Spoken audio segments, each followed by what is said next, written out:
no capítulo 8, no versículo 5, amém? Mateus capítulo 8, versículo 5.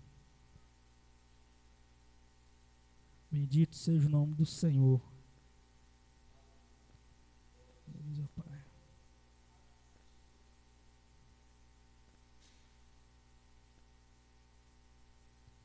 Aleluia.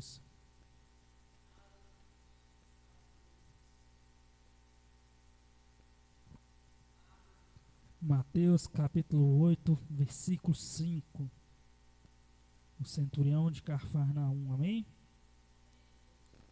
A palavra do Senhor diz assim: E entrando Jesus em Cafarnaum, chegou junto dele um centurião, rogando-lhe e dizendo: Senhor, o meu criado jaz em casa paralítico e violentamente atormentado.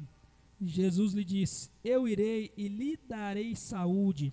E o centurião respondendo disse: Senhor, não sou digno que entres debaixo do meu telhado, mas diz somente uma palavra e o meu criado sarará. Pois também eu sou homem sob a autoridade, tenho soldados a minhas ordens, e digo a este: vai, e ele vai, e os outros: vem, e eles vêm, e o meu criado fazer isto, e ele o faz. Maravilhou-se Jesus ouvindo isso, e disse aos que seguiam: Em verdade vos digo que nem mesmo em Israel encontrei tanta fé, mas vos digo que muitos virão do Oriente e do Ocidente, assemelhar-se-ão à mesa com Abraão, Isaque, Jacó e reino dos céus. E os filhos dos reinos serão lançados nas trevas exteriores. Ali haverá pranto e ranger de dente. Então disse Jesus ao centurião: Vai, e como crestes, te seja feito. E naquela mesma hora o criado sarou. Amém? Podeis assentar. Quero falar dessa passagem, que ela traz algo extraordinário para as nossas vidas, para a nossa mente, porque em nenhuma outra, ou poucas, na verdade, em poucas outras circunstâncias, nós vemos a palavra que Jesus se maravilhou. E aqui nós vemos que Jesus, ele se maravilhou com a atitude deste homem, desse centurião, desse soldado romano. Jesus, ele se maravilhou. O interessante é que as pessoas se maravilhavam com Jesus. Mas aqui nesse momento que Jesus, ele se maravilha com uma pessoa, isso mostra que algo tremendo havia acontecido, porque quando Jesus ele se maravilha com alguém, quando Jesus ele se surpreende com alguém, é porque essa pessoa ousou de fé diante da presença dele. Então hoje eu quero falar sobre as lições bíblicas que nos traz essa passagem do centurião de Cafarnaum, que fala sobre fé. Mas a palavra nos fala, a primeira coisa que nós vemos aqui é que esse homem, ele estava em busca de o quê? De um milagre. Mas ele não estava em busca de um milagre para si próprio, assim como nós vemos em outras circunstâncias da Bíblia. Nós vemos pessoas que estavam em busca de uma libertação, nós vemos pessoas que estavam em busca ali de uma cura para si próprio, de uma restauração para si próprio. Poucas das vezes nós vemos pessoas em busca de restauração para outros. Teve a mulher cananeia que estava em busca de restauração para um parente, era uma filha. Também teve outras situações ali que as pessoas buscaram ali a cura para alguém da sua parentela. Mas aqui nós vemos que esse homem ele está em busca ali de um milagre, mas não é para si próprio, mas é para alguém que está abaixo dele, que é o seu servo. Então nós vemos a primeira coisa, que esse homem era um homem de compaixão. O que quer dizer compaixão, meus irmãos? A palavra compaixão, ela significa, no dicionário vocês vão ver que significa se colocar no lugar da outra pessoa. Se colocar no lugar da outra pessoa, se colocar no mesmo estado, na mesma posição, sentir a dor que aquela pessoa está sentindo, procurar entender a dor que aquela pessoa está sentindo. E mesmo esse homem ele tendo uma posição superior, porque esse homem ele era soldado romano, A Roma naquela época dominava ali a região de Israel, ali, a região dos judeus. Os judeus eram subjugados pelos romanos. Ali os romanos tinham autoridade sobre a nação de Israel. E ali ele tinha um servo judeu, aquele servo era judeu. Mas aquele homem, ele não olhou para a posição, mas ele olhou para a questão humana daquela pessoa. Ele se colocou como um homem no lugar daquela pessoa, não como centurião. Ele não olhou ali a posição daquele homem, mas olhou que era um homem que estava sofrendo, atormentado e que precisava e necessitava de uma cura. E a palavra nos fala que havia uma grande diferença espiritual naquela época, uma grande diferença. O que é indiferença? É o contrário da compaixão. Quando você tem compaixão, você se coloca, mas quando você é indiferente, você não está nem aí para o que acontece com outra pessoa. E a palavra nos fala que existia uma grande indiferença naquela época com a situação. Não era somente dos romanos, mas dos próprios judeus em si.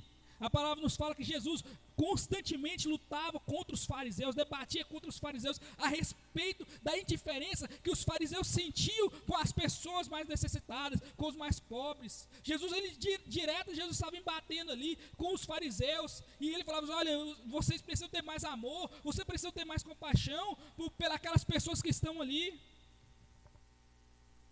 E o próprio Jesus teve em si a sua missão foi trazer cura para as pessoas, foi trazer libertação para as pessoas. Jesus se empenhou em curar as pessoas, Jesus se empenhou em curar os enfermos, Jesus se empenhou em fazer milagres, não porque ele queria somente mostrar o seu poder, não, mas porque ele tinha compaixão daquelas pessoas naquela situação.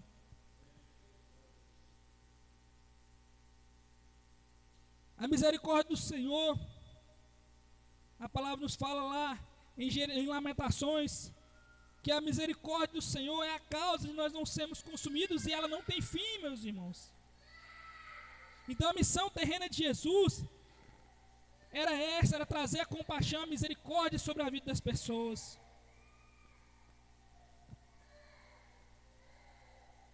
E Mateus 14:14 fala da seguinte forma: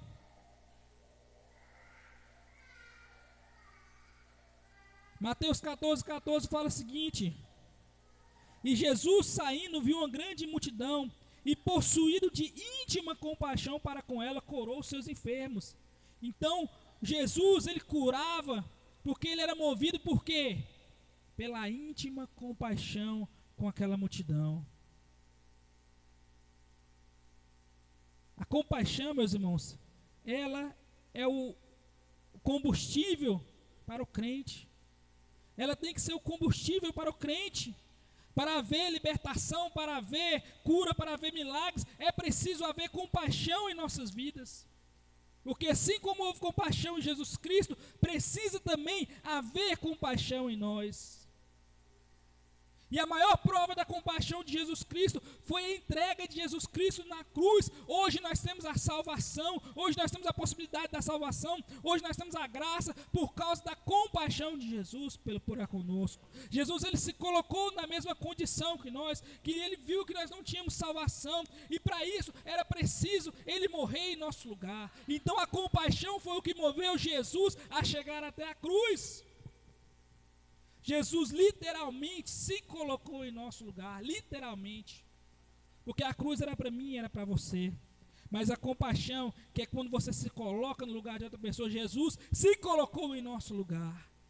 Então Jesus literalmente, quando a gente fala literalmente, é ao pé da letra, ele se colocou em nosso lugar, não somente no figurado, não somente quando a pessoa, ela tenta entender a sua dor, mas Jesus não, ele se colocou em nosso lugar, para que a gente não pudesse sentir dor, para que a gente não pudesse ser crucificado, ser morto. Jesus se colocou em nosso lugar. Isso é a compaixão de Jesus Cristo para com a humanidade. E hoje nós temos a possibilidade da graça, da salvação, por causa da compaixão de Cristo. E essa compaixão, ela se refletiu em quem? Ela se refletiu naquele centurião. Aquele homem, ele teve a compaixão que Jesus Cristo buscava mostrar para a humanidade. A compaixão de Cristo, ela precisa se refletir em nós, meus irmãos. Se nós somos seguidores de Cristo, a compaixão precisa se refletir em nós. Essa característica marcante de Jesus Cristo, que é a compaixão, ela também deve ser uma característica marcante em nós também.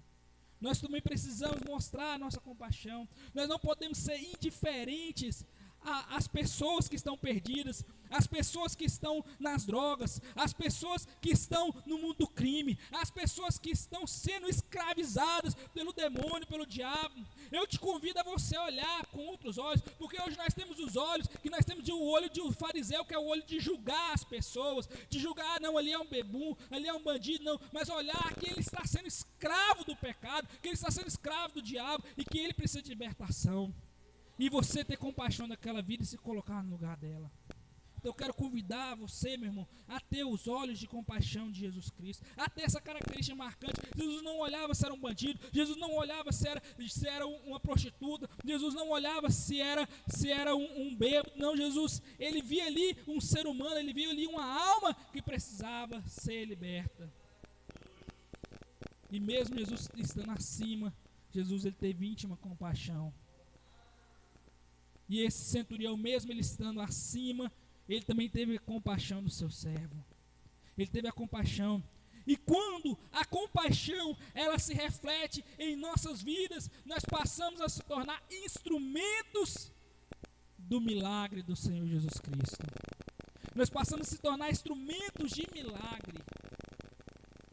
Quando a compaixão, ela é o combustível que move a sua vida, você passa a ser instrumento de milagre do Senhor Jesus Cristo. Porque esse centurião, ele saiu ali para buscar o milagre para o seu servo, ele saiu ao encontro de Jesus para buscar o milagre, ele foi levar o milagre até o seu servo. Como o seu servo não conseguia ir até o milagre, ele foi buscar Jesus até seu servo, ele foi buscar o milagre até seu servo. Ele foi atrás de Jesus Cristo. Ele foi instrumento de milagre do Senhor.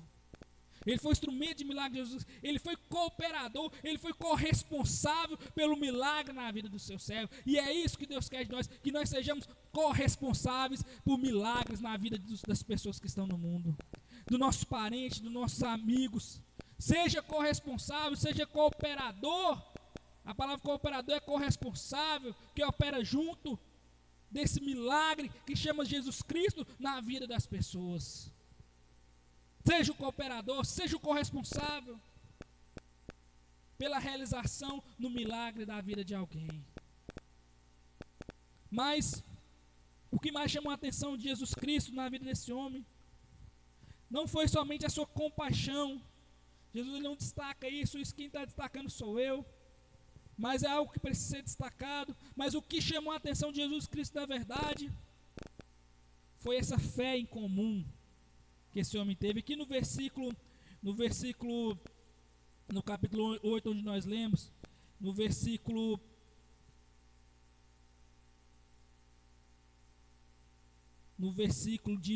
10, né, ele fala: maravilhou-se Jesus ouvindo isso e disse aos que o seguiam: em verdade vos digo que nem mesmo Israel encontrei tanta fé, ou seja, uma fé maior do que as outras fé. Aí você fala: mas tem diferença de fé? Tem. A Bíblia fala que Deus precisa de uma fé do tamanho do grão de mostarda. Mas quer dizer que pode ser maior? Sua fé pode ser maior. E esse homem ele tinha uma fé que não foi encontrada em nenhum momento da história de Jesus Cristo até esse exato momento. Não foi encontrado o tamanho dessa fé em qualquer tipo de pessoa. Primeiro porque vamos entender aqui que esse homem, ele era um centurião do exército romano, ou seja, ele era um militar. E para ele ser um centurião, ele precisava ser romano. Ele precisava ter a nacionalidade romana, não ser naturalizado romano, assim como foi Paulo. Não, ele precisava nascer romano. E esse homem, ele nasceu romano, ele não fazia parte da sociedade judaica da época. Ele era um cidadão romano. E ele nasceu com crenças. Ele foi ensinado a acreditar em Júpiter. Ele foi ensinado a acreditar em Mercúrio. Ele foi ensinado a acreditar em outros deuses. Mas ele não foi ensinado a acreditar em Jesus Cristo, esse homem. Ele não foi ensinado a crer em Jesus Cristo. Ele foi ensinado a crer em outros deuses. Mas, para ele ver aquele servo curado, a palavra nos fala que ele tinha ouvido falar de Jesus. E quando ele ouviu falar de Jesus, ele creu em Jesus. Ele creu em Jesus. E o que esse homem fez? Ele deixou todos os anos de ensino que ele havia sido ensinado, talvez numa escola romana, numa escola grega, eu não sei, mas talvez ele foi ensinado, ele a crer em outros deuses, e ele deixou tudo isso para trás e creu em Jesus Cristo. Ele teve uma fé que não foi uma fé humana, vamos dizer, mas foi uma fé espiritual. Algo espiritual moveu dentro dele. E ele creu em Jesus Cristo quando ele ouviu falar de Jesus Cristo. E ele depositou a sua fé em Jesus. Ele confiou em Jesus. Ele confiou extremamente em Jesus. A nossa fé precisa estar direcionada em Jesus Cristo, meus irmãos. Ele tirou o foco dos seus deuses, da sua crença, e direcionou o seu foco para Jesus Cristo. A nossa fé precisa estar direcionada em Jesus Cristo. Nós precisamos tirar o nosso foco de fé das outras coisas, do homem, da política, de tudo, e colocar a nossa fé em Jesus Cristo. É nele que nós precisamos direcionar a nossa fé nesses últimos dias, para a gente ver o milagre acontecer em nossas vidas. Foca em Jesus Cristo. Olha na direção de Jesus. Creia em Jesus. E essa fé, ela se deu a alguma coisa interessante que aconteceu aqui. Essa fé, ela se deu através do reconhecimento da autoridade de Jesus Cristo. A palavra autoridade, ela quer dizer poder dado ou vindo do alto. E ele falou da seguinte forma: olha, eu tenho pessoas sob a minha autoridade, eu estou debaixo da autoridade de alguém, e eu sei que através da voz de comando da palavra eu consigo enviar, eu consigo fazer que alguém faça alguma coisa. E ele atribuiu essa autoridade espiritual, autoridade sobre as coisas terrenas, a Jesus Cristo. A palavra nos fala que muitas pessoas não acreditavam que Jesus Cristo na época era o Filho de Deus, era o Salvador.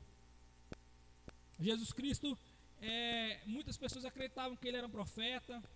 O próprio Jesus Cristo perguntou para os seus discípulos: quem vocês acham, quem dizem ser o filho do homem? E seus discípulos, uns dizem ser que é Elias, outros dizem ser que é Jeremias, outros dizem que é algum dos profetas. E de fato aquelas pessoas, muitas das vezes, aquela multidão de pessoas, muitas das pessoas não viam Jesus Cristo como Filho de Deus, viam Jesus Cristo como apenas um profeta, ou um fazedor de milagres, mas não viam Jesus Cristo como Filho de Deus, aquele capaz de romper as barreiras da física, aquele capaz de romper as barreiras da química, aquele capaz de mudar, que tem o poder sobre a natureza. Somente os discípulos de Jesus puderam ver isso. E Pedro, no momento que Jesus Cristo perguntou, ele falou assim: mas quem vocês acham que eu sou? Pedro falou: tu és o Filho do Deus vivo. Tu és o Filho de Deus vivo. E Pedro creu que Jesus Cristo era o Filho de Deus vivo. E através dessa confissão, Pedro se tornou a pedra da igreja. Então, meus irmãos, o que acontece? A gente precisa reconhecer em Jesus Cristo a autoridade, para que a gente possa ter uma fé inabalável. Mas não somente uma autoridade simples, mas uma autoridade verdadeira, que Jesus Cristo é maior do que nossos problemas, que Jesus Cristo é maior do que nossas dificuldades, que Jesus Cristo é maior do que essa pandemia. Nós precisamos crer que Jesus Cristo é maior do que qualquer crise. Existe aí um ditado muito bonito que fala assim: não fale do seu problema, do tamanho do seu problema para Deus, mas fale o tamanho do seu Deus para o seu problema. Muitas das vezes nós estamos apresentando os nossos problemas para Deus, quando nós devíamos falar do nosso Deus com os nossos problemas e determinar que, olha, você vai cair por terra, porque eu tenho um Deus que Ele é maior, eu tenho um Deus que Ele é capaz de mudar a molécula, Ele é capaz de mudar o átomo, Ele é capaz de mudar a física, a química, é capaz de mudar a natureza. Eu tenho um Deus todo-poderoso, porque quando você mostra o seu Deus para o tamanho do seu problema, a sua fé, ela aumenta. E foi isso que esse homem fez. Ele mostrou o tamanho de Deus, o tamanho de Jesus Cristo, aquela enfermidade.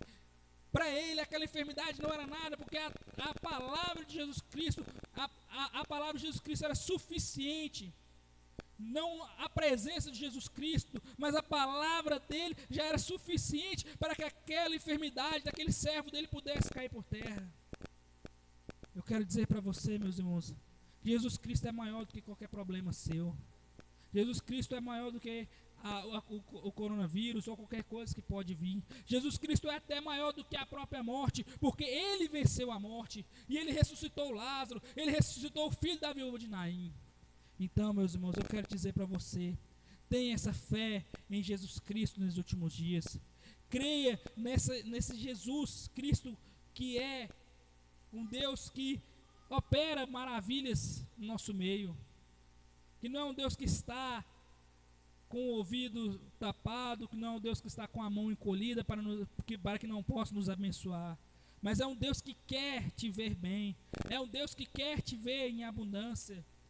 A palavra nos fala que o ladrão ele veio para matar, roubar e destruir, mas Cristo veio para que você tenha vida, e não somente vida, mas vida com abundância. Ele quer que você viva abundantemente, Ele quer que você viva bem, Ele quer que você viva o melhor dessa terra. Mas para isso, você precisa acreditar. Tudo, meus irmãos, depende da fé. Tudo é questão de fé. O nosso Deus foi o Deus que fez o manancial no meio do deserto. O nosso Deus foi o Deus que sustentou a nação de Israel, mais de 2.000 homens, somente homens e mulheres, era mais de 2.000. Sustentou toda essa nação com pão, comendo do melhor dessa terra no deserto. Foi o Deus que fez essa nação vencer gigantes. Foi o Deus que fez essa nação vencer batalhas, vencer exércitos, vencer carros e cavaleiros. Foi o Deus que fez Gideão com 300 homens vencer um exército de 30.000 homens. O Deus que nós servimos, meus irmãos, é muito maior do que qualquer problema, qualquer adversidade que nós podemos imaginar. Os seus pensamentos são maiores que os nossos pensamentos. Ele está acima dos nossos pensamentos. Então, meus irmãos, vamos ter essa fé inabalável que esse homem teve, essa confiança extrema em Jesus Cristo, para que nós possamos ver um milagre acontecer em nosso meio. Creia que Deus é maior do que qualquer problema. Aleluia. Eu agradeço a oportunidade nessa noite. Bendito seja o nome do Senhor. Amém.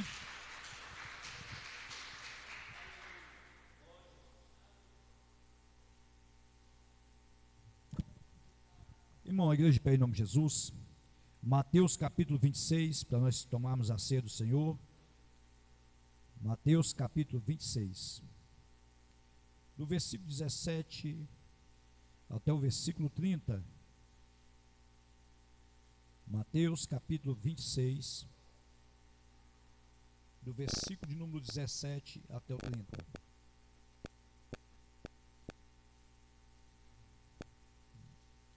Mateus 26, versículo 17 até o 30. Quem achou, diga amém. Vou estar lendo, irmãos, acompanhando vossos olhos. E no primeiro dia da festa dos pães asmos, chegaram os discípulos junto de Jesus, dizendo: onde queres que preparemos a comida da Páscoa? E ele disse: ide à cidade a um certo homem e diz-lhe: o mestre diz, o meu tempo está próximo, e em tua casa celebrarei a Páscoa com os meus discípulos. E os discípulos fizeram como Jesus lhes ordenara e prepararam a Páscoa. E, chegada a tarde, assentou-se à mesa com os 12. E, enquanto eles comiam, disse: em verdade vos digo que um de vós me há de trair. E eles, entristecendo-se muito, começaram um por um, a dizer-lhe: porventura sou eu, Senhor? E ele respondendo disse: o que mete comigo a mão no prato, esse me há de trair. Em verdade, o Filho do Homem vai, como acerca dele está escrito, mas ai daquele homem por quem o Filho do Homem é traído. Bom seria para esse homem se não houvera nascido. E respondendo Judas, o que traía, disse: porventura sou eu, Rabi? Ele disse: tu o disseste.